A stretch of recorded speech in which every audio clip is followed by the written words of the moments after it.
It's been a complete 180. I felt this pull to like, okay, I want to be myself, of course, but felt this like societal pressure to like, I have to be like the examples I had in order to have success. I guess the big thing would be being authentic to oneself is going to be the best way to have success. Welcome to Sauceros, where the sauce gives rise to the voice of the community. So I just drove from AZ. I just got here like at 6 a.m. Yeah. Oh my God. Yeah, so I'm like a little jittery, but I feel good. So yeah, thanks for sitting down. Of course. Yeah. Yeah. I think it's been like 3 years. 3 years since the last one. Kind of Maybe makes two and sense. a Like half. 2.5. Yeah. Oh, so cool. Yeah. Oh, well, thanks for like reaching out and doing this again. No, yeah, thanks. I know I see you're doing a lot of things. So I've I been was so excited busy. to see Yeah. what's up. How's it going and everything. It's been going great. Like Yeah. it's been a complete 180 since we last spoke. Yeah. You know, I finally left. I started my own company, and that was something that was already always the goal. And Lawrence always knew that. He always supported it, and I'm really grateful that it ended on good terms. It wasn't like a bye. Like it wasn't how maybe other teacher-mentee relationships have been. So I feel grateful that it ended on good terms, and he just like kind of like the nudge to jump out of the nest, So, and it was really scary at first, and I had to find a studio and figure out my company name. But lo and behold, I mean, since then, it's just like, so I created my LLC, and then I chose my company name, Almara. And then I just started doing classes. I started with salsa, and literally like 0 people would be there. And then I just started, okay, I'm going to do meetup, and found ways to like do advertisements. Oh, nice. And then it started like people started picking up. Yeah. And then regulars would, word of mouth. So that's how it ended up like really starting. And then I took social media more serious and invested in an editor and videographer. So just from there, it just keeps growing. Yeah. And now I have another studio, and I'm teaching about like 40 hours a week, or a month, I think, something like that. But yeah, we have 4 days a week now. Yes. Sunday, Monday, Tuesday, and Saturday. Okay. So it's just really cool to see how it's grown. And I have a teacher under me now. Awesome. Yeah, yeah. So you said it was really scary. Yeah. My question is kind of, do you often see a lot of people staying and kind of being complacent and not moving forward? How did you know it was time for you to go? I felt like I was outgrowing the environment I was in. Okay. I just was outgrowing it. Yeah. And I always knew that I was like meant for more, but really being with Lawrence and at that old studio was like my comfort zone. It was like I'm there, everyone knows me. I have like my 1 or 2 classes a week that I assist, but I was hungry for more, and I felt like I outgrew it. Yeah. So I want to give some background too, because we kind of met. Kind of like you were with Lawrence, I was with Eddie, right? And so we would kind of see each other. Yeah. And then I would see you on just social media, and I think also I also saw you.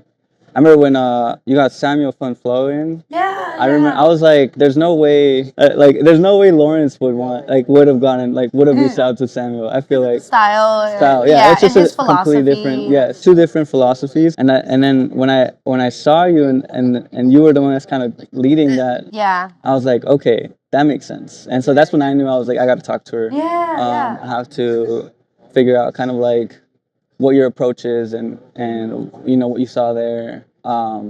So then that's when we got the interview in, and I remember, and we got so you and I connected kind of on a more, talking about like being more real, I know, I remember you mentioned you came from New York, coming into Arizona. You also been to Florida, right? Yeah. Florida, yeah. So it was a cool conversation. I think we really connected in that sense. But I feel like now coming in, it's been like 3 years. I've also left the studio, left the scene in a way. So often I see it on the social dance floor. Leads are doing combinational style dancing, but they're not having conversational style dancing.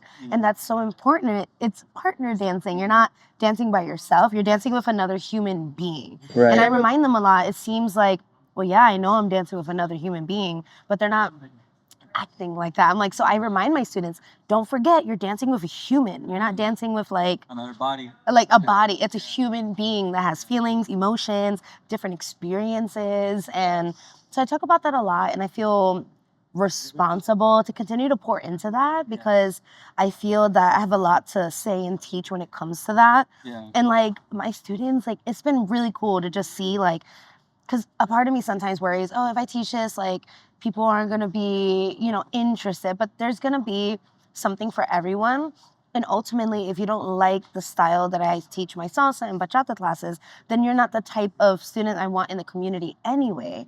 You know what I mean? Because like if I'm talking about consent and you're getting bored or you're being like, then it's like that's not the type of human being I want around the community anyway. So, and I do think that a lot of like, I feel like there's two extremes, right? Like I do think that it's possible for students to evolve, and maybe at first, because I've had some, for leads, for example, I've had some leads that come in very machismo, very like, I'm the man, very man. And I use very inclusive language in my class. I say leads follows. You do not hear me say man, the woman, he, she. I say lead and follow. And very often, at least every single class I have, there's typically always a guy following and a woman leading in every class. Because in the beginning, I say, all right, we have two positions. We have the lead and the follow. And I describe what they do, but I don't say, oh, guys on this side, girls on this side. So typically what happens, because there's like a gap on either side, a guy will just, oh, I'm just going to follow then, or a woman, and it's just normalized from day one. So I just make a big deal about that. And it's just really cool to see the type of students I've been starting to attract and retain. And that they appreciate consent, they appreciate a conversation. They know that like when things mess up, like for example, if these are two different people, they don't dance with each person the same because this is two different people. So I really do feel that, it wasn't modeled to me, this type of instruction or classes. Typically what I learned in a lot of the salsa classes I've taken or trained in, it was very combinational. Like, okay, you come, you learn a combination, you do it with this person, then this person, then this person, and this person. And the follows are helping you. The follows aren't like they're back leading and then the leads think they're killing it. And it just feels very transactional, and it doesn't feel like, I feel like salsa is so much deeper than just like these, it removes the essence of it. Like salsa is meant to be felt, and you don't feel that. There's no feeling in there. It's just like robotic. I'm doing this with you. I do this with you. And what that does is creates leads that don't know how to adjust. Because let's say the combination is right turn, left turn, copa, or something like that. Then now when they dance with this person and they do a right turn and the right turn doesn't work, they don't know how to just do a basic and reset. I kind of describe it like this. I bring it to like real life analogies. If you and your partner are having a heated argument and like you're both seeing red, what do? You reset, right? You're like, all right, let's just take a break. Let's just like reset. Let's try it again. What you don't do is you try to like yell and continue. And that's what it is on the dance floor. Obviously, it's an exaggerated example, but it is that. So I tell my students, there's nothing wrong with resetting in life and in dance. So I've taught them, when you mess up, you do a basic, or you could just stop and go 5, 6, and just get back on timing. So it's just really cool to see like the students I'm starting to build and the community that I'm starting to create as well. Because I've had socials, and it's just, oh my God, it's awesome. Just, I'm so grateful. It's just really cool to see and witness. So yes, I can. So okay, and when you start talking about how you talk about conversational over combinational, first off, that's a freaking like that's a good thing right there. Good way of putting it. And then so in my body, I was just like, yes, like this is what I need to hear, and this is what I've been wanting to find, because for myself, it's like feeling very disconnected, and like I see what is and what has been, yet I don't see what resonates with me. So I think kind of tying it back to the first question, which was like knowing when it's time to move. It's like it's like I'm sensing like the rise of a new way of teaching, a new way of community, a new way of being. And I think like, I think that you're the prime example of that, right? And so from what I'm seeing, it's like the fact that you know who it is you do want is such a powerful thing, because I think a lot of people want everybody. And so that's one of the biggest things. But I wanna kind of just like I want to kind of just hand you kind of the mic. So like from in my eyes, I'm like, so what have you learned about that? Like, what are some things that you saw that you didn't know were to like that you could do now that you have gone through it? Like, Yeah. what would you tell the people on the other side that are still trying to figure it out? Yeah, I do like what you said about being okay with not having everybody. Yeah. And that was hard for me at first because I was like, well, you know, like obviously everyone wants to pack classes and Yeah. lots of people, but I feel like what I wanted to build was one, retention. Yes. Students that stay with me for a long time. Yes. And I feel a lot of the times in those like packed studios and classes, not a lot of retention. It's just people come in and they leave and they come in and then they leave not knowing how to. It's kind of like your high school Spanish. You leave not knowing how to speak Spanish. Yeah. So it's like not practical. So at first, you know, that's what that means is smaller classes. And that means just like intimate classes, but it's like more substance. Yeah. I feel like I have more students of substance and classes of substance as well. So I like that you said that because at first it was hard for me to like, I felt this pull to like, okay, I want to be myself, of course, but felt this like societal pressure to like, I have to be like the examples I had in order to have success. Yeah. But that's not true. Like, it took a little longer, but I'm doing it now. So like, I guess the big thing would be being authentic to oneself is going to be the best way to have success. Like, you can try to, you know, listen and take advice from mentors and gurus and all the things, but ultimately you are yourself, and I think that's your biggest superpower. I tell my dancers that, and I feel like, and now that I'm training teachers, I tell my teachers that too. Like, your superpower is that you're you. No one could be you, no one could be me, no one could be you, you know? And I think that that's a superpower, and if we lean into that, then you'll see the most success. It might just take a little longer, but it'll be sustainable. Like, I feel like I have a sustainable success and retention and students that keep coming and just like coming and they're loving it and they feel safe. Like, they feel safe. So I see, you know, because it's the counter to what is often seen or what has been seen. It's just like, you know, I still hear stories of like how like New York is like a constant like battle of like companies or whatever. There's a lot of stuff. Yeah. But so I'm kind of seeing kind of like this vision of collaboration also. Like I see you're doing socials with like a lot of the other organizers. You're still, it seems like you're still in conversation with a lot of other teachers or different companies. I'm not sure if that's completely correct, but you can let me know. And so this ability to just be willing to lose a few people, but to keep the ones that resonate the most. I think that leads to you know, a huge snowballing effect where you do have something that feels real and is also really strong and protects the community. Because why are we okay? So just recently, a few months ago, I had to ban someone. I like literally, I said, you are banned from all Almara classes, events, socials, because he was inappropriate. And I've been in spaces where there were inappropriate human beings that weren't called out on, that were never reprimanded. And like that, like ultimately it's a safety thing. Like we need to, we're dancing, we're holding hands, and not even just holding hands. Sometimes you're in close, like a lot of the times you're in close position, and like it could be tricky, like treacherous waters. It could be triggering, and I feel like it's important, and not just for women, for men too. And I feel like not a lot of studios are willing to do that because they're afraid about losing business. But I look at it as this student was creating conflict to where I was starting to lose other students because they didn't feel safe.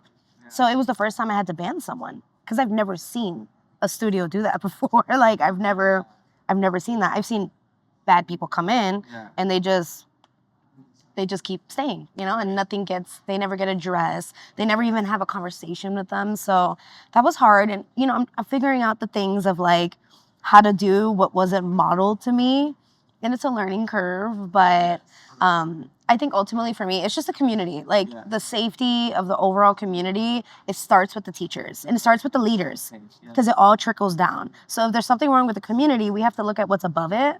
What's going on with the leadership? What is the leadership allowing? What are they encouraging? What are they promoting? That all trickles down. Because we saw it happen with Lawrence and Eddie.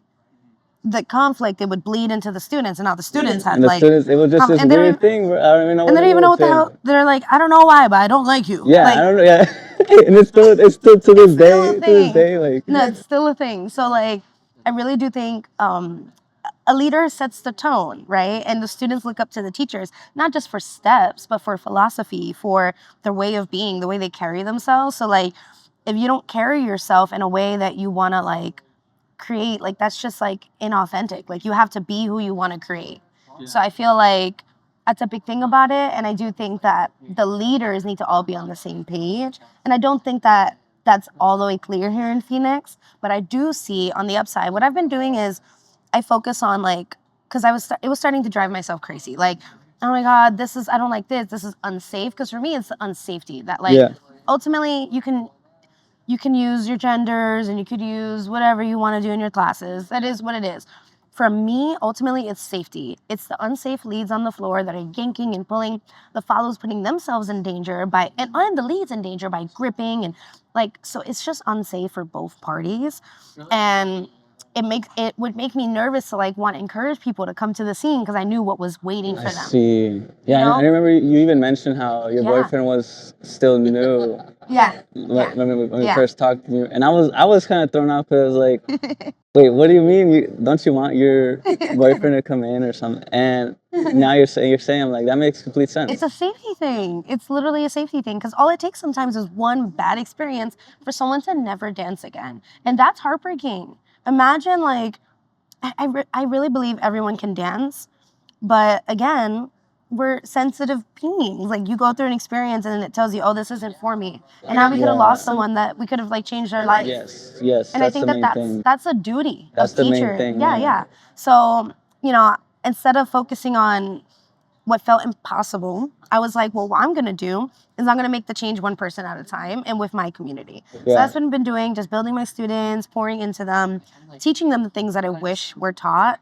And it's working, they start to go into the environment. And I think I kind of look at it as like they're just, you raise good children, they'll start to infiltrate the world and make the world a better place. They change. Yeah. Because they're coming in with the backing of like what Anna has taught them and what has resonated and felt so good. Yeah. And so wherever they go, they know what is good or what is not good. Yes, what's unsafe, what's not okay. Yes. Mm-hmm. Yeah. So and I hope that bleeds into the rest of the community. So let's go to the point of the conversational versus combinational. Because I'll be real with you, like it's hard to get a good conversation out of a teacher or like just a person in the scene who has been there for a while. It's kind of like I'm trying to find what's next, right? And I'm trying to like really figure out. I know there's issues. I know all this drama. I know, but like I think everybody's tired of it, right? And we all know we've heard it and whatever. Yeah.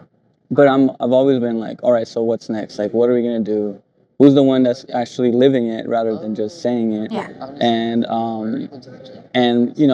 the end of the day, it's like real with themselves, right? And so one of the things, like, I'm like over here looking on Reddit because like that's the only like online resource I could really like look into, kind of research. But it's kind of like, you know what I'm saying? Like, because the scene needs freaking, I don't know, some like infrastructure. Because like Instagram, you like, it comes and goes. Like the reels come and go. And there's not much on like online. So it's kind of like it still feels like very much like a isolated community. So I'm reading on Reddit, and like a lot of the times, a lot of people are just talking about the combinations. And one of the things like, so I got into education the past like few years. That's like my job now. Nice. And one of the things is this idea of like language and expression. I just saw the direct analogy, just like you presented, which was like these pieces, these parts of the dance are actually vocabulary, or they're you got your nouns, you got your verbs. Yes. And so people are emphasizing the nouns and the verbs, or like the pieces, but they're not emphasizing the integration. Like, how do you combine them? Like, the way that you speak is going to be completely different than the way that I speak. Yes. But somehow we're able to sit down and have this conversation. And reach an understanding, Understand right? each other. Yeah.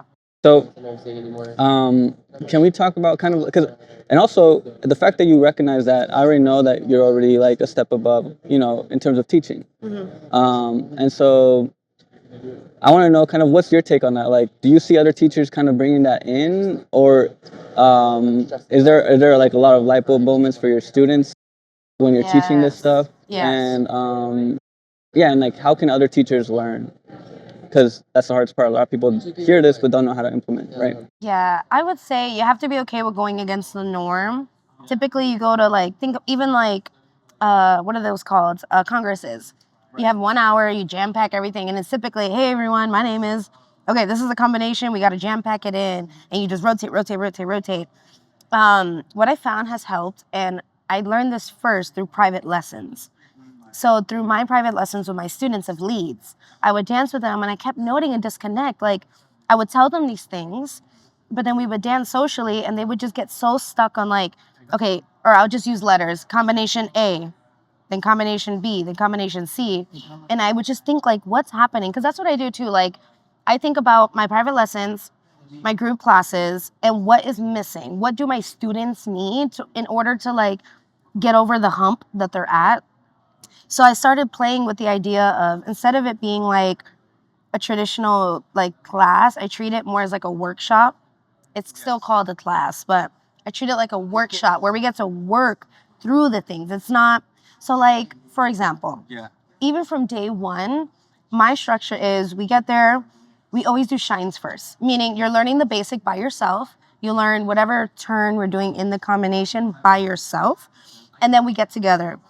Even when we get together, a lot of the times I'll do some like connection exercises where I invite the follows to like understand that the impulse goes through your wrist and then you respond with your feet, but it's not arms going behind. So I'll explain some rules that help them. And then I'll say, okay, now play around with your partner. Leads, I want you to play around with invitation versus giving. So like I don't say pushing. I'm mindful of the vocabulary I use too. Because often you're like, all right, you're gonna push the follow here, you're gonna take the follow there. And it's like, it's not a dictatorship, it's a conversation. So I say you're gonna invite the follow. I learned this through Zook. So a lot of the stuff that I really liked, I learned from Zook. Because Zook is very conversational. Like every class I've taken in Zook, I've just enjoyed the teaching, the style of like how they communicate, like follow and lead teachers talk. It's not just the lead teacher. So it's like, it's really cool to see like the conversational aspect. So one of the things I really liked was that they would use the words invitation, or you invite the follow down the track.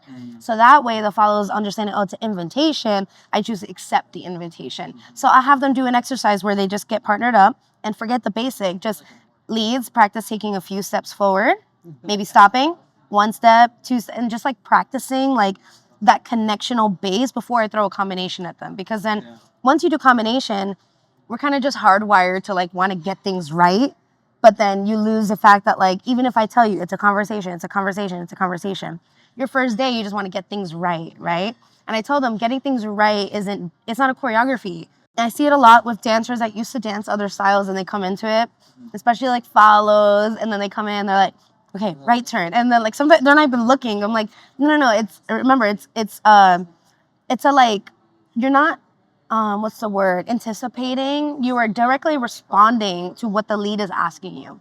So I start with that. I do like some connection exercises, and then we'll do the combo. But as soon as day one, once we learn the combo, I'll make them social dance. And I say, okay, it's the end of class. We end with a social. And I have them practice, okay, do what you did, but maybe switch up the order. Maybe instead of you turning first, you turn, the follow goes first, or you go first. So I'll let them know that like from day one, we're already giving autonomy. And I tell them, don't look at the people next to you because that's their own conversation, and your own conversation. I love that so much. And day one, we do that. Day one. So like, I think what happens is like, and what I've been told is that students, there's like almost like a bridge from classes to social dancing. Like a big bridge. Huge And they're like, gap. how do I? Huge gap. And before, the only way I was helping students was privates. And privates are not that accessible. They're not. And that's what I was doing in my old studio. I would help them. I'm gonna add something also. Yeah, like, yeah. in terms of being a good teacher, it pays to give feedback in real time. I get more privates because Yes, of the because fact that there's- I'm giving, Yes. unlike, it's like, you know, those programs on Instagram that are like, they give you a little bit of information, like, but if you want to know more, go to my program, but they never give free information. Then people don't feel like they can like not just trust you, but like feel like they want to work with you. You have to be willing to like. So all the time, I'm dance. Also, another thing, I dance with my students like in class. So day one, they're dancing with the teacher. So there's not this like, I don't know what my students feel like, and I'm teaching. So I never understood when like teachers would teach a class, and they're up here, and the class is down here, and the entire class they never once dance with the students. How do you know what to correct? I don't know what to correct until I'm with my students. I'm like, oh, every single lead is gripping with the thumb. But you can't tell always by looking. So I dance with the students. I do a lot of like invitation from day one for them to start thinking.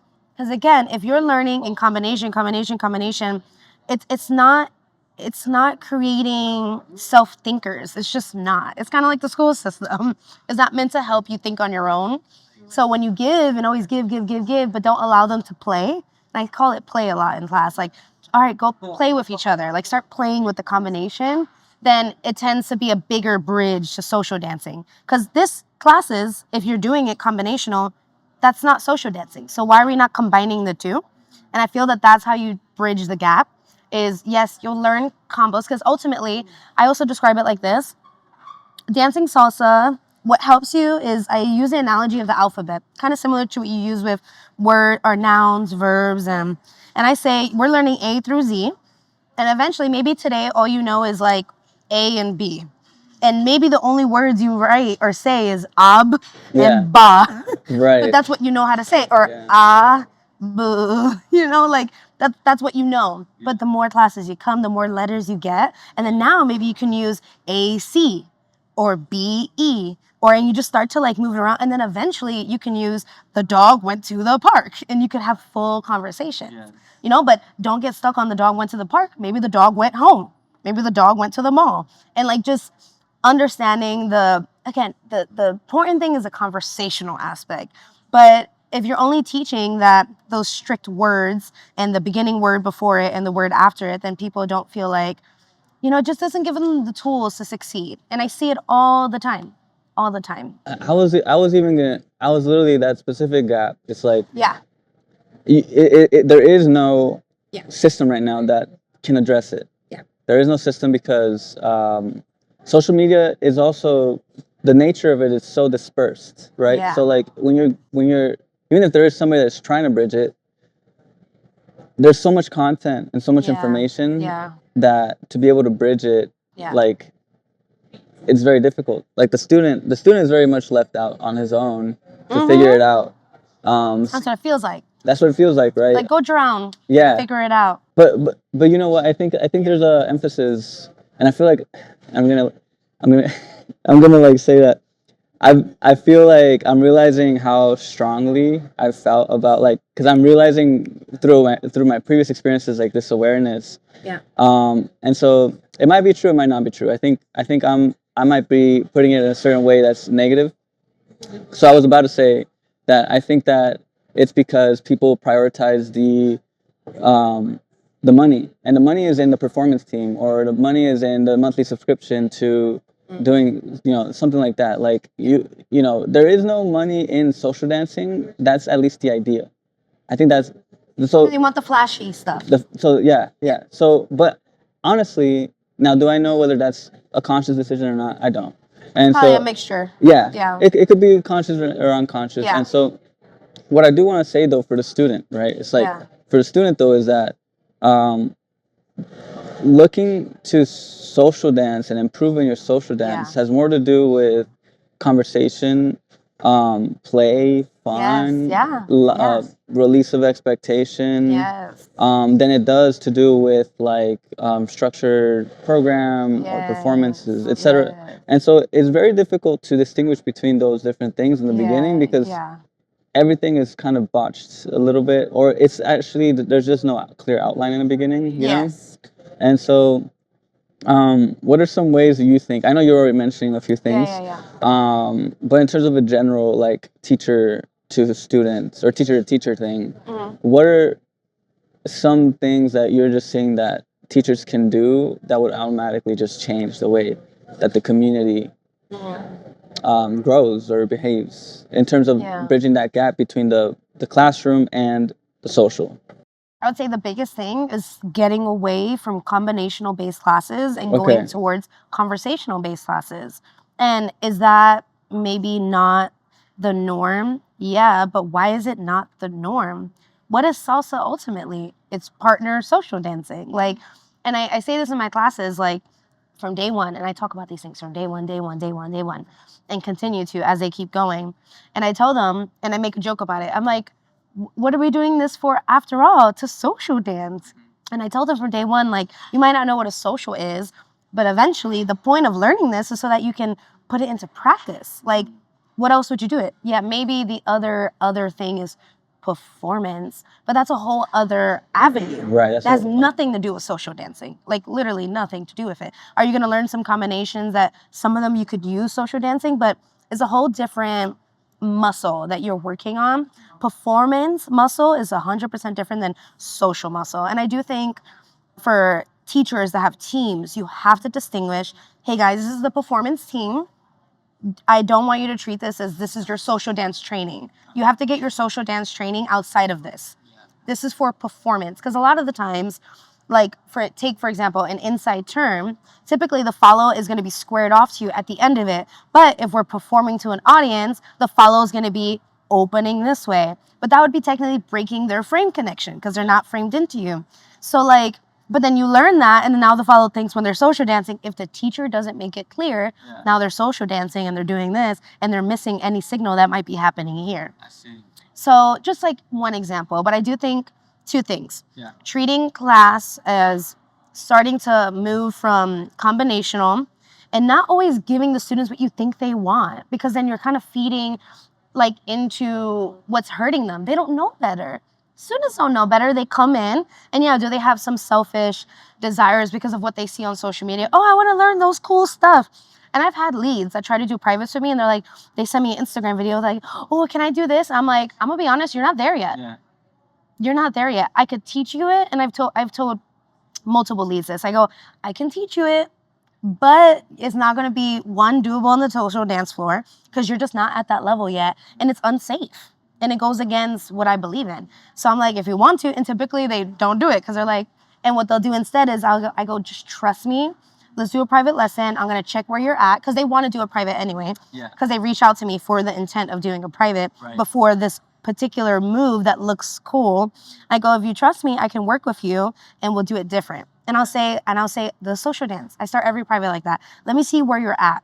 And then typically they're like, I don't know anything. I'm like, okay, now let's start from zero then. I'll teach them right turns. I'll teach them letters. Yeah. Right turn, crossbody lead, and left turn. That's really all you need in the very beginning. Right. There's no need to be doing doubles, inside, like all these copas. Like your foundation needs to be solid before you start adding all that extra shit. Yeah. And there's a beautiful conversation with right turns and left turns. That's beautiful. And then, oh, I don't want to look at this anymore. Let me do crossbody lead. Let me look over here. Like, ooh, that's beautiful. I'd rather that kind of dance all day long than someone that's like yanking me around. Yeah, no, I don't like that. But again, students only know what they're taught.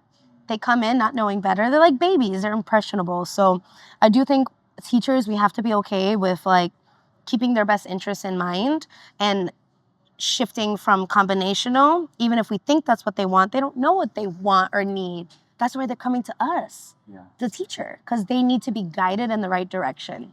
And I think that would help. And I think this comes really deeply into like also, does the teacher know what they want? Because I'm realizing too. That's a good point. You know, like thinking about, I think it's okay to be, you know, have a performance team and also have 100%. a social dancing team. Mm-hmm. But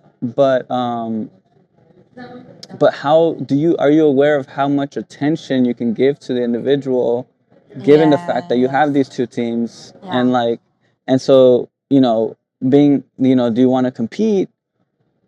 Yeah. And, you know, go that route, because if you don't want to do that, you most likely won't be able to be a good teacher to the students. Yeah, for social dancing. No. Yeah, it's a whole different avenue. That's like so different. And so much attention you need to put in to the performance, to the competition team. I really don't think like, could you do both? Maybe. But if you have other teachers that you can entrust to teach the social dancing. But what happens is I feel the lines get blurred. Mm-hmm.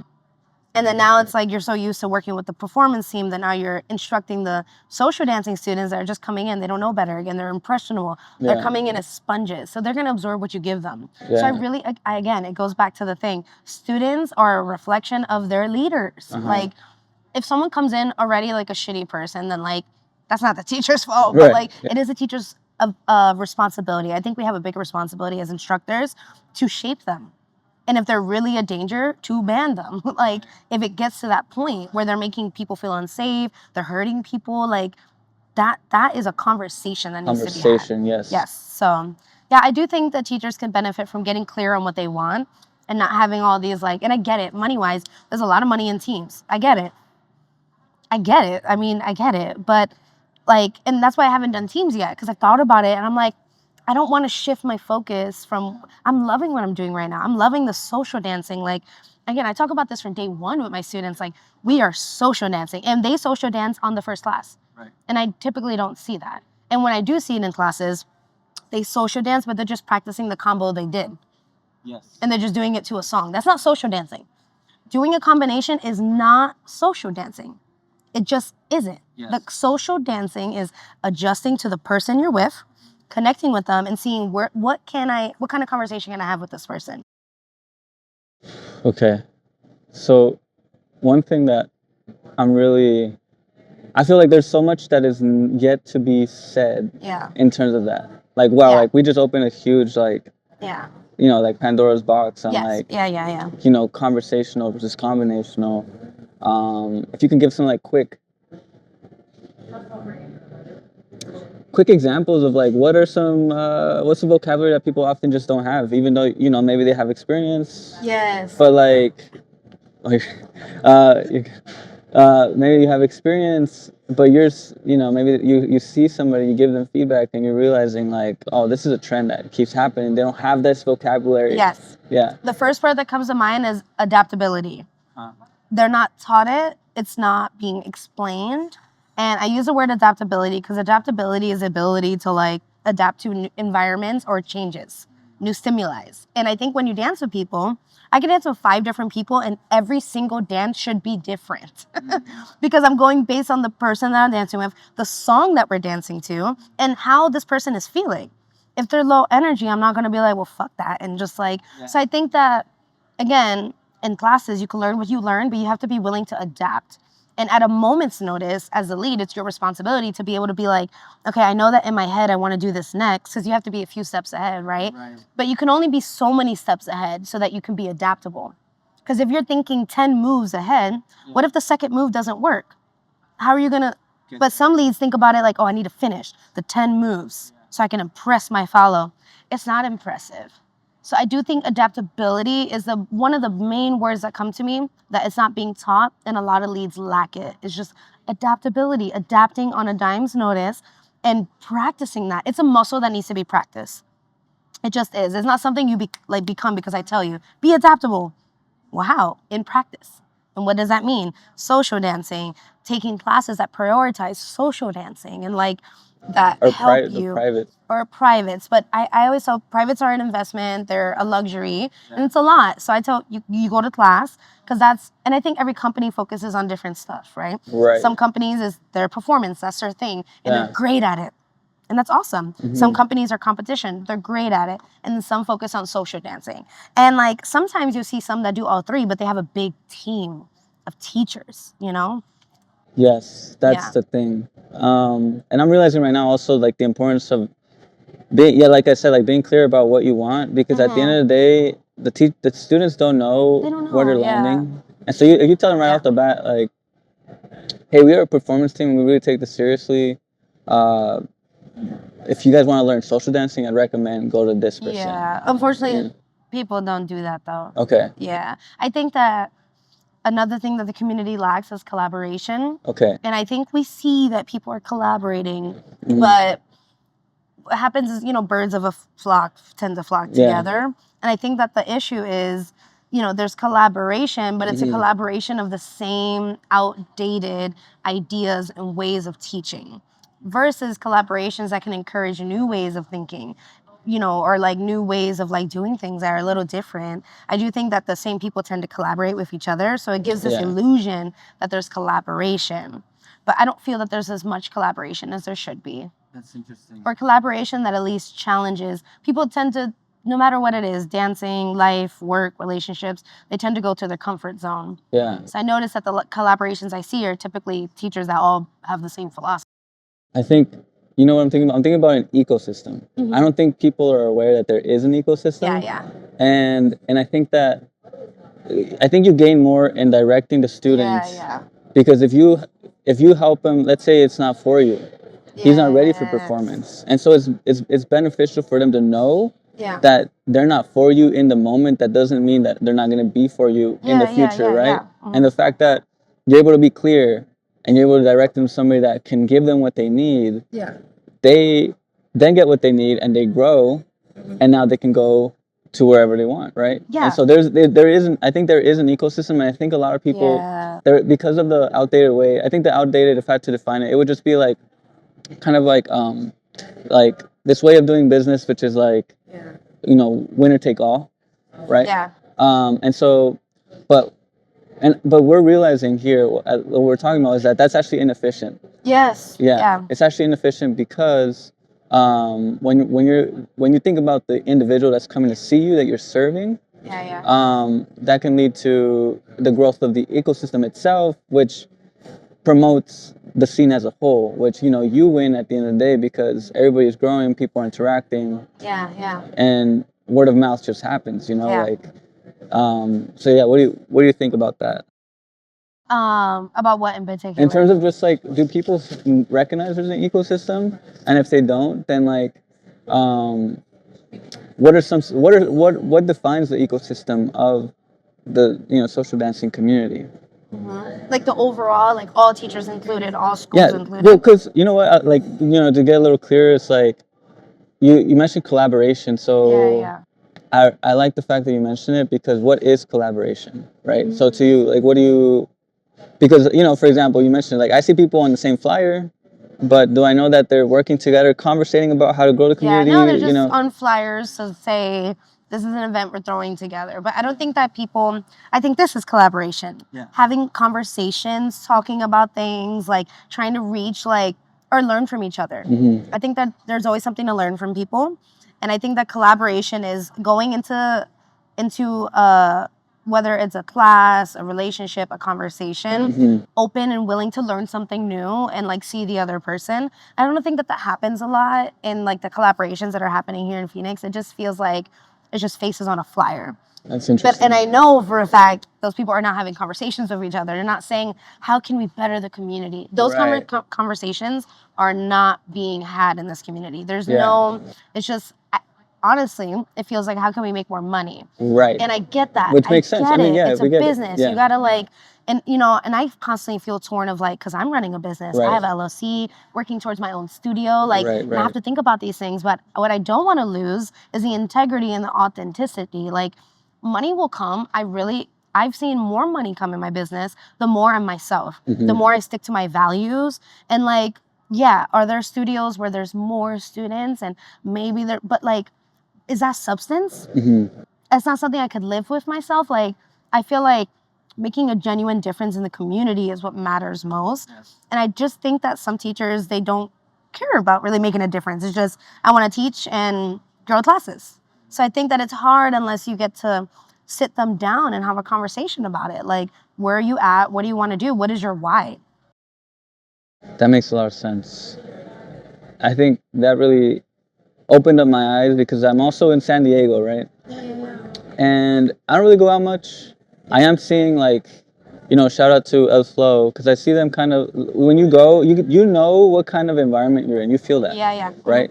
So, like, when I go to specific social dances, you can feel that social dancers really care about you. Yeah. Yeah, like, they want to get to know you. Yeah. And I'm like, and it's a family. It's a community. It's crazy. It's crazy to. It's like it's a beautiful thing, and so talk about like what is your vision of a social dance for? Like what is people having that conversations, for you? Yeah. people being excited to see each other, not because they see each other in classes, but people being excited to meet new people. Right. I see it firsthand in mine. So like I have my classes, right? But once a month I do community events. Okay. And I'm doing it tonight at 8 p.m. Okay. Yeah. Okay. And the purpose is to get people together outside of the like dancing you do in class, because you don't always get to talk. I do encourage conversation in moments. I'll be like, all right, guys, we're going to workshop it with each other so I can go around and give individual. And I invite them to talk to each other. Follows, let them know if you're not feeling enough of like a clear signal. Leads, let them know if the follow isn't. Like, so I invite them to talk to each other, but I also try to like make the line clear of don't be like, oh, I'm pretty sure your wrist is supposed to be like, I tell leads, don't correct on follow technique unless you follow. Right. And I make a joke about it. I'm like, and if I see you doing that, I'm going to make you follow. Okay. And you're going to see. And I've actually done that with leads. Like, I'm not afraid to like push people away, or I used to be. I'm no longer afraid of that because it's what I said in the beginning. That's not the student I want. Right. And that's okay. Like, it's okay for me to want a specific type of human being in my community. Yes. Like, and I do think that that's how you build a strong and resilient and like loving community. Yes. Is when they all like share the same philosophy, different personalities, some shy, some outgoing, but they all share the same like love for dance. And so I think that is okay in like those conversations, but to a point, right? So you can't like correct each other, but. So I'm curious because I'm in town, so 8 p.m., right? So, tonight, okay, so. It's like games, potluck. Okay. This one will probably be more game. It's like drinks and I have tables, board games. Okay. So we'll do like board games, we'll listen to music, and if a salsa comes on, sometimes people dance. Yeah. Or bachata, but it's typically like reggaeton, hip hop. It's just to get people together. So you see how there's a bunch of tables? Yeah. It's literally like this. Maybe me and you are playing Uno here. They're playing Monopoly. And then sometimes there's a big table of everyone playing the same game. Yeah. And then you kind of just jump around. And it's just a way to meet people and collaborate and have these conversations like about things. Okay, so like I'm excited because I'm like, I was on Reddit and I was like proposing stuff because I'm like, because I'm building this app, right? And I'm like, I'm really trying to figure out. Yeah, it is. It's like, and I'm just thinking, is it weird to have just an event that's purely feedback, purely connection? It doesn't have to be social dancing, but it can be. But it's gonna be around social dancing, right? It's gonna be around like building the ability to communicate beyond just your dancing, right? Mm-hmm. And it seems like it is and it isn't there. Like there's no clear, consensus of like how to do it. So I'm gonna, I want to, get clear on that for you. Like, it sounds like you have to do a lot of mediation. You have to come in and so first, it sounds like two things. So I want to be clear. So the first thing is kind of like a get together, friends. Music doesn't have to be salsa or bachata. It's just yeah, it's like students plus ones, boyfriends, girlfriends, and people that don't dance so they could see, because maybe they're nervous to try a class, and like come to this so you can like see like everyone here is like really cool and like a nice person. Okay, and then that other part that you mentioned that you're having people then dance and give feedback to each other, is that kind of the same event? Oh, no, in classes. Okay, classes, great. Yeah. Okay, every class. Okay, in every class. So you can do that. Every class. Okay, because that's not what people are doing. That's not what people are doing. No, I've like never seen it actually. Yeah. Like, only when I've seen it is Samuel's. Oh, really? He didn't directly say, all right, talk to each other. Yeah. But like, what I like about Samuel, he's very conversational. And that's his philosophy, is it's a conversation. And, his is kind of like his person. Okay, this brings in another topic. Yeah. I think that the way you dance is a reflection of who you are. Right, okay. So if you're the type of lead that like, you're like, and again, it's hard because it's not necessarily black and white. There's some gray area. But I do believe that typically the reflection of how you dance is a reflection of who you are.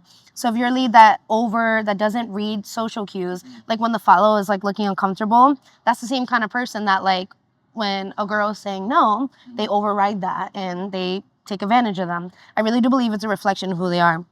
Plus a combination of the teachers that they have, right? But I do believe that as a teacher, I'm not just shaping how they dance, I'm shaping how they think. Because I find that dance, it directly correlates to outside of dance. And what you grow in the dance like room grows outside of it. I find that people are growing confidence, not just in the dance floor, but in their jobs, in their life, in their relationships, and their like just day to day. I've seen people come in like complete shells, and now they're like talking, making friends. It's really cool to see.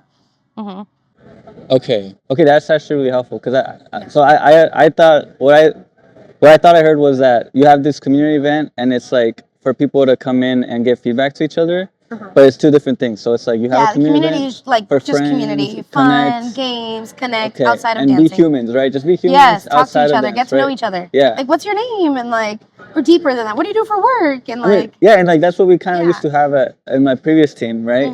And that kind of just like fizzled out. But people, it's cool to see that, sometimes people would still meet yeah, up. they're still friends. Yeah, and That's what I they're want still to do. connecting. That's Yeah. community. Yeah. That is community. Like, that's how you foster community, Yeah. So Okay. in classes, they always talk to each other. Okay. Because at one point, I'll be like, okay, workshop it.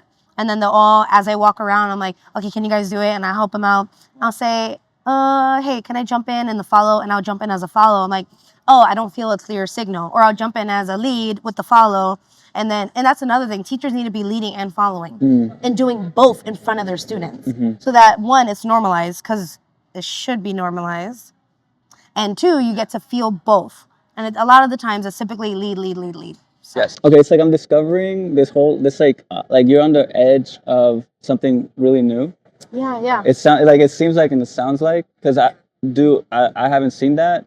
People have mentioned stuff like it. Yeah, but I haven't seen but I haven't seen it like clear, right? Yeah. And in terms of like very applicable things like Yes. you want to bridge that gap between the classroom and the social dancing floor.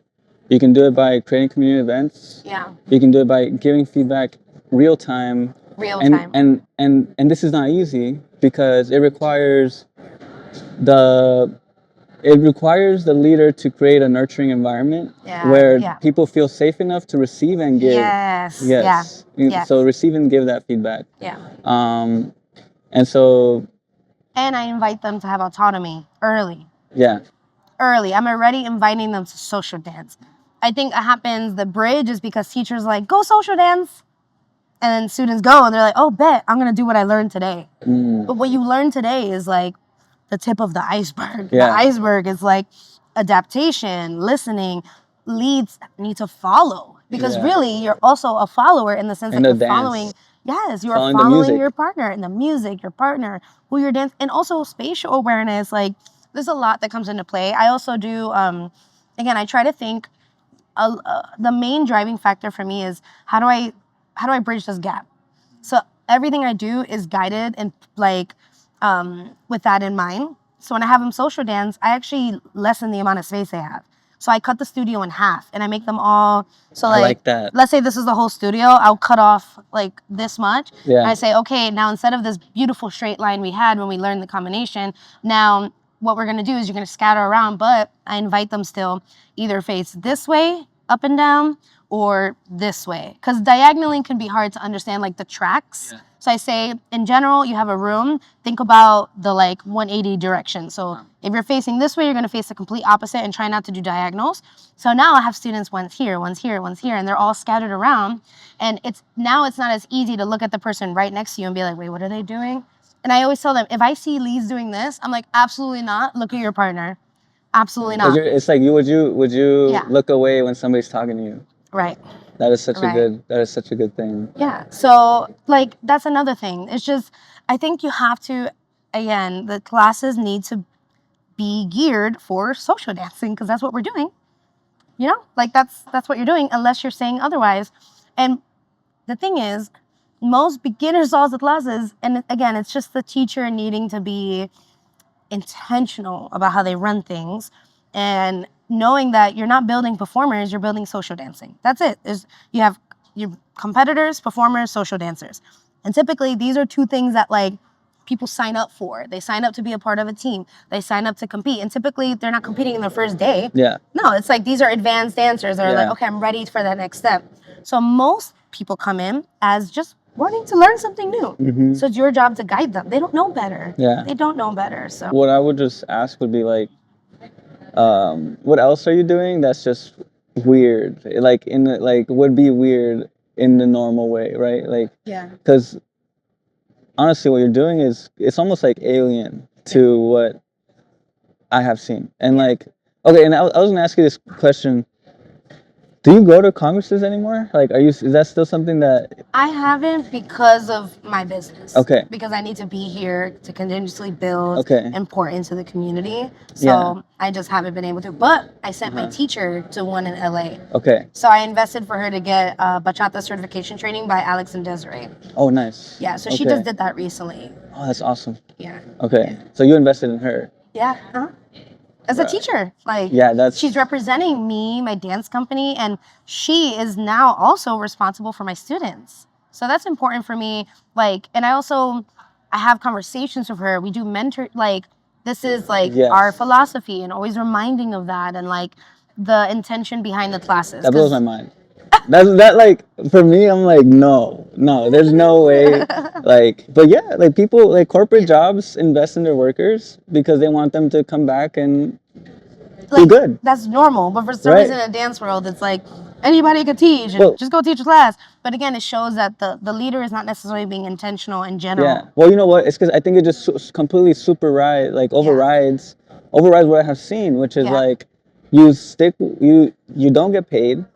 You stick it out for a few years, and then you're ready to move on.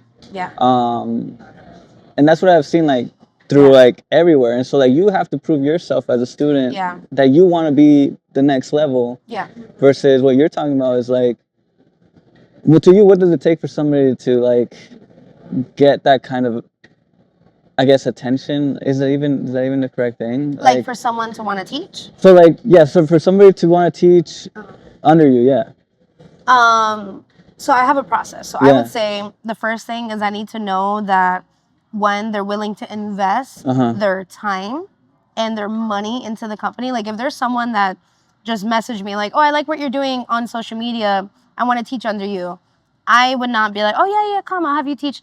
No, first of all, I need to see you. How do you act as a student? How are you as a student? Are you a good student? Because the best teachers are the best students. So I say, I need you to see how I run classes, what my philosophy is. I don't care. I actually had someone reach out to me.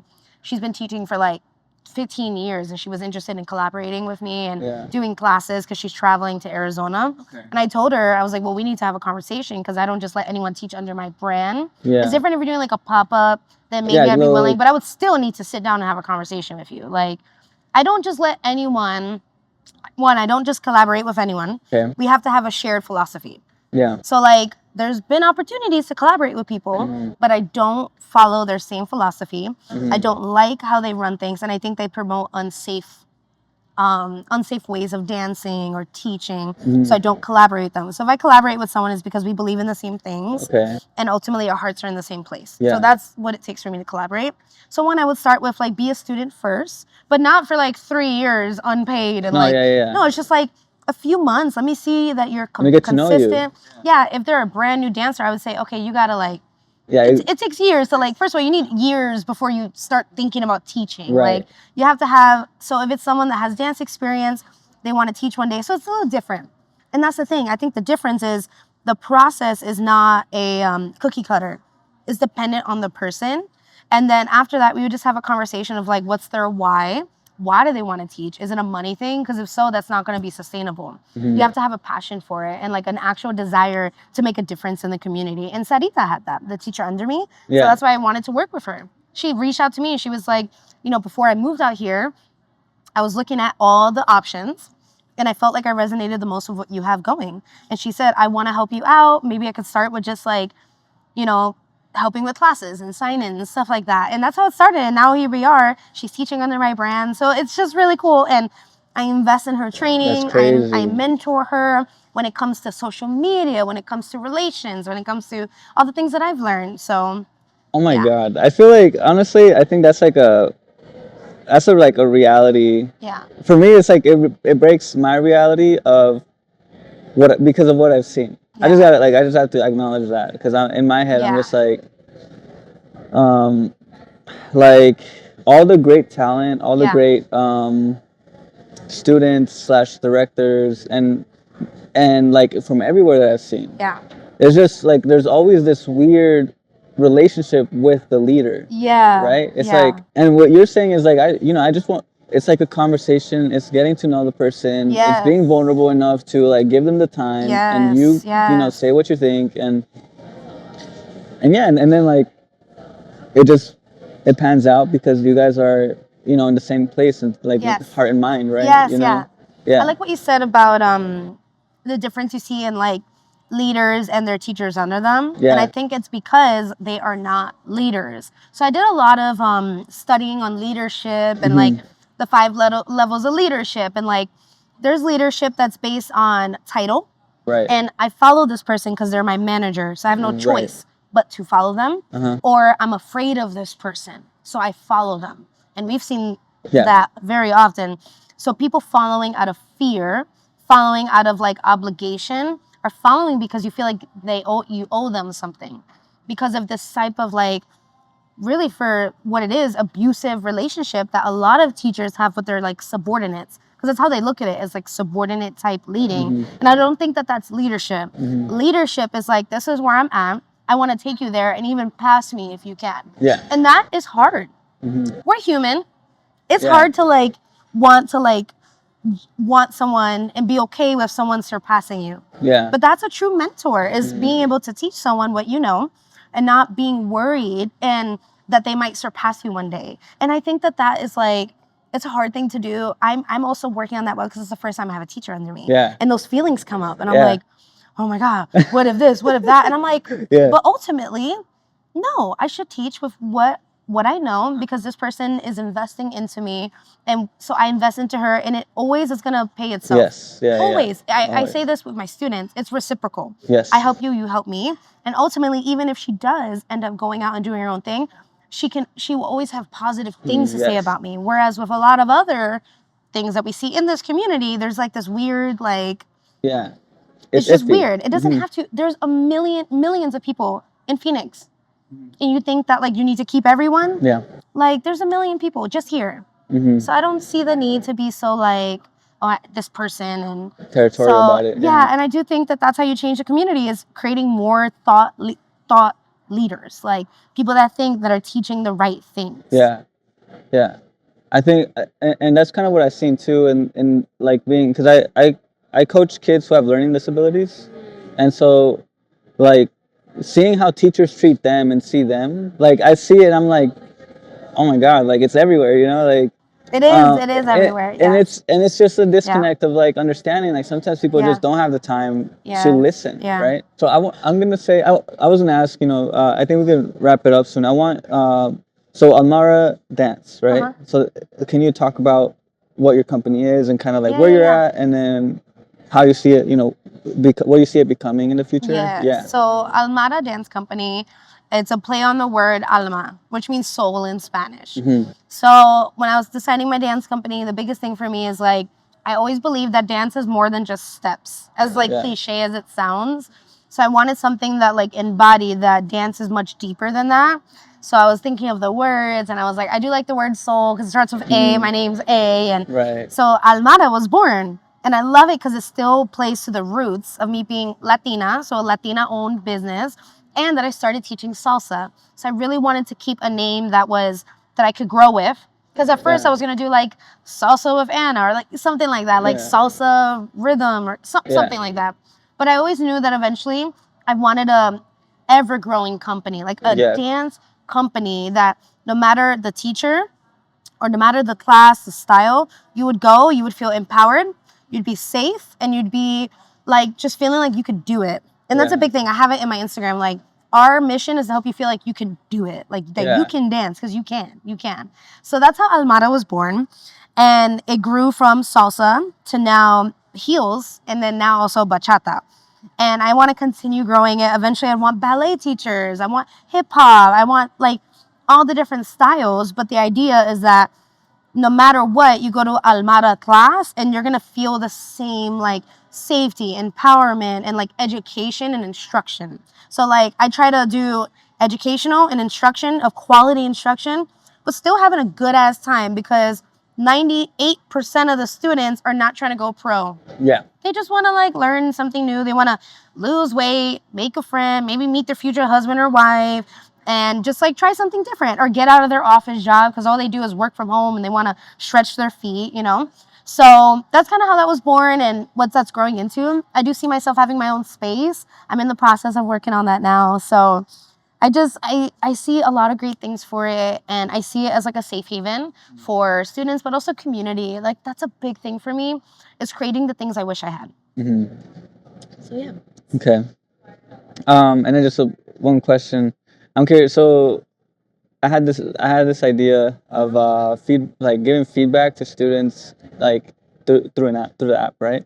So what are your one of the main oppositions was that people will be mean and will give you bad feedback, or like people don't give you like the level of feedback of like who it's coming from. Is it legit? Like, do they know what they're talking about? Kind of thing. I see. Yeah. But how does this work? It's like or what are you thinking? So like I'm if we just dance thinking, together, so if we have dance the together, ability to. Yeah, so it'd be kind of like I was thinking, kind of like a rating of like how connected did you feel, right? And so I think it would be something like, musicality wise, it could be like I don't know, like tension, like physical tension, stuff like that. Now it's not really I don't really care too much about the feature. It's more so like, how do you feel about feedback in general? Yeah. And how important is it for the community? I think feedback is essential. Okay. Like absolutely essential. But I do think, and what I foresee happening is that, again, people coming from certain schools where the conversation isn't emphasized, they don't know better. So they don't know what it's actually supposed to feel like. All they know is being tossed around like a rag doll. Or as the lead, all they know is doing A, B, C, D, and never doing C, B, A, D, like, and never like mixing it around. So I do see some skewed opinions from people like that. I do like the idea of maybe doing an overall, what did the social feel like? Yeah, like a review for that. Feel like for the social itself? Because I do worry that if it was like individual people, that if people have like a bone to pick with them or it's very something, like it could be a little tricky. Yeah. And then feel like a Black Mirror episode where you had like the rating rating you on had your the head. ratings on people. And human nature. It's just like, it could get twisted. Yeah, and I do think that there's some like drama in the scene, but again, starting at the leadership. So like I do think that there's not. Yeah, I would say what I'm getting is like before we even get there, there's a lot of change that needs to happen in the community. Classes. It needs to happen in the classes.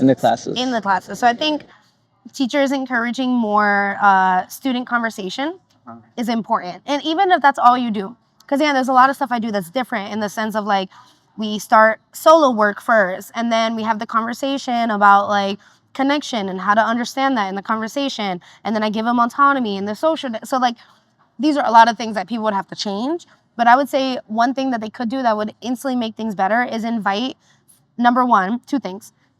Remind them that they're social dancing. Yeah. Remind them that this is what the goal is, to social dance and to have a conversation. Right. And two, allow the students to like have conversations with each other and like, oh, I didn't really feel this. And invite, like, I think it starts with, again, the follows don't know better, the leads don't know better if you don't tell them. Yeah. So one thing that can help as well is telling the follow what you feel, not what you think you're supposed to do. I like that. So follow what you feel. It's called the follow because you're following the sensations, the feel, the signals. So like, don't anticipate it.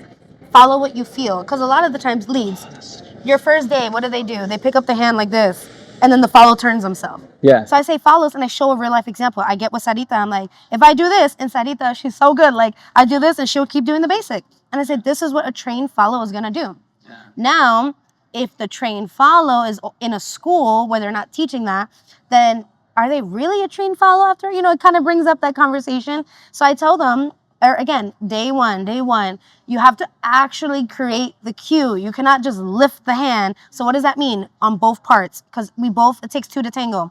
The lead has to actually create the cue and make it clear, not strong, make it clear. Mm-hmm. And the follow needs to not anticipate, not do, but feel.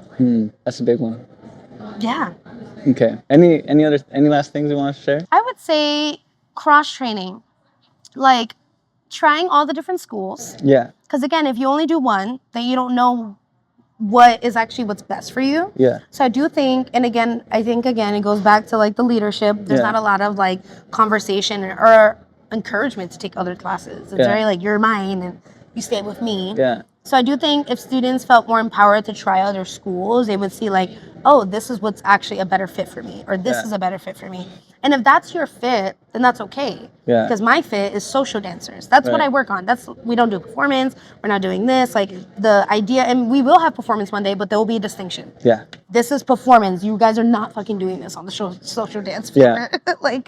So, and also just keeping classes fun. Like I feel like a lot of the times the fun is lost, and salsa was born through resistance and born in the street. Like we don't want to lose that. Like the feeling. I think there's not a lot of feeling and fun in classes. So we got to bring that back. Yeah.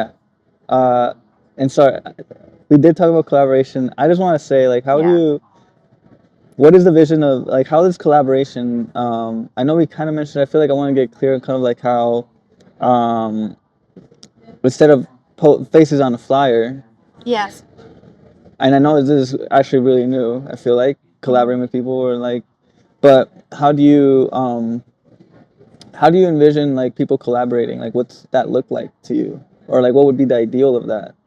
Because I'll present an example. Like, I could see people definitely just sitting down and talking about, hey, I see you're doing this. Yeah. Is that your niche? Like, is this what you like to do? Like, what is it that you like to do? Why are you teaching? Why? Yeah. What's the why? Yeah. And then they'll ask me the same thing, and I'm like, actually, I do this. This is what I focus on. And then and so then it's like I want to see more cohorts, like more like people coming together. It's like a board. You guys want to talk to the leaders, join the board, talk to the people, because every single one of them. It'd be cool if there was a board, like an actual, like all the salsa teachers that are in the valley that are directly pouring into the community. Let's all get on the same page. Yeah. Maybe, okay, let your focus, like Stilo, their focus is not social dancing. Yeah. Their focus is on performance and competition. Yeah, I've seen that. Yeah. And like, they wholeheartedly do that very fucking well. And like, but again, I think that that's an amazing thing that they choose to do that, and that's their focus. So when you go there, you're not thinking, oh, I'm going to learn how to social dance. Yeah. No, you're going there to perform or to compete. Like the moment you walk through that door, the teacher's looking to see whether you're performance ready, or whether you're somebody that would be an asset, right? Yeah, you're not a beginner going to the, or maybe not. I don't know. Let me know, David, because that'd be cool. That'd be cool. I don't think they have beginner teams, if I'm not mistaken. They don't have what? I don't think they have beginner teams, though. I don't know. Do they? I don't know. I could have sworn last time I saw it was intermediate. Yeah. But maybe they do. And but there would still be a conversation of like, this is a beginner performance team. Yeah. And because I did I like tried out for this ladies team, and it just didn't work out for my schedule. But I wanted to experience and see what Stilo was about. And I like, they talked about it. This was the performance. We're competing, or this is that. So it wasn't like, I think you cannot leave room for people to guess. Yes. You cannot. And I think that that's the issue, that teachers are not talking about it. And I've heard teachers firsthand say this. Well, they know. They don't know. They don't know. Yeah, they don't. They don't know. They don't know that, like, how to adapt, because you're not telling them that. They don't know that this is okay and this is not okay. Yeah. So you have to tell them. That's your job. You're not just teaching them how to dance, but how to think. Yeah. Because how they think affects how they dance. Yes. So clear. Yeah. Okay. I mean, any other ideas for collaboration? I think that's the main thing, right? I think that's the beginning, right? I think that's the first step, right? If we could all sit down and talk, that would be so cool. Yeah. Yeah. If we could just all sit down and like do this over food, and no like drama, just like talk about things, like what's working for you, what's not, where's the gap, how can we all, I really do think that there's more power in collaborations versus I got my own thing here, you got your own thing here, you have your own thing here, you have your own thing here. You know, so I do think that there's power in collaboration, but I also do think that it's a powerful thing to like choose who you collaborate with. Because right now I don't see enough of genuine collaborations, and that's why I'm not collaborating with everyone. Yeah. Because I don't agree with a lot of the things that I see, and that's okay. You know, like. I guess that's my mission. I guess like that's what I want to like piece together the people that that I know like are bringing something new, so that the world can see them. Yeah. And then like. The world, you know, that's the thing, right? Yeah. Like that's the new thing. I think if you could get all the teachers in the same room, that would be cool. That'd be great. I was thinking about like maybe a central. Like without the camera at first, but without the what? Oh, without the camera? Because I do think that it could offer some like, it might offer some like, pressure to like perform, you know, and I do think that there's also some things that like, I do think that there's almost like. What's the saying? It's almost like some people need to just like kiss or like make up or something. You know, it's like there's like this tension because nobody talks to each other. So like, I think if you just put all of us in a room and people could talk, well, I don't like how you did this to me 3 years ago. Like they could talk about it and then like, oh, that's what's happening. Because a lot of the times it's just misunderstandings. So I do think that if people just talked, then we would all reach an understanding. Yeah. I really do think that could happen. Yes. But yeah, that would be a practical step, just getting us all together. Let's just talk. Let's hash it out. Yeah. Because ultimately, it's for the students. Yeah. It's for the community. So that's how I look at it. Okay. All right. I think, yeah, I mean, hopefully, what I was thinking was like a little, like, there's this whole thing about central versus traditional. I would love to have like a central and a traditional teacher and them just, and I know that like nobody, like, I feel like the central teachers know that, and the traditional teachers know that it's not a big deal. I feel like, I don't know. I actually don't know. But nobody's really talking about how, like, let's sit down and figure out what is your dance about, what is my dance about, how did we, how can we, that's just a thing. It feels like there's two opposite extremes right now. Yeah. And at the end of the day, bachata is all of it. Yeah. So, like, you can't have one without the other, and we need to, like, no matter what, you need to honor the roots of bachata. Like, no matter what. Yeah. And the roots is traditional, Dominican style. Bachata is Dominican. So you cannot lose that. So I do think that, like, that would be a cool conversation to see. Yeah. That'd be a cool conversation. Yeah. Okay. Well, I think that's pretty much it. Yeah. Yeah, this was fun. This was great. Yeah. Thank you for having me. This was fun to do again and just, like, talk about the things. I do think that there could be a positive change. It's just going to start with, like, those little things. I mean, I will speak like. Yeah. I don't think I've felt such a. Like, when you speak, all I see is green, like green, and like so, like it's like your heart is speaking, right? Thank and you. so of course, and I feel hopeful because, like, I do think the grass is greener where you water it, right? Yeah. And, like, I feel hopeful because I stopped worrying about what I can't change. Yes. And I started yeah. focusing on what I can change. Yes. And what can I change? How I do classes, how I do things, how I treat my community, how I treat my students, how I treat my teachers. Like, all of that is how I will make a difference one person at a time. Yeah. And will it take some time? Yeah. But I'm willing to.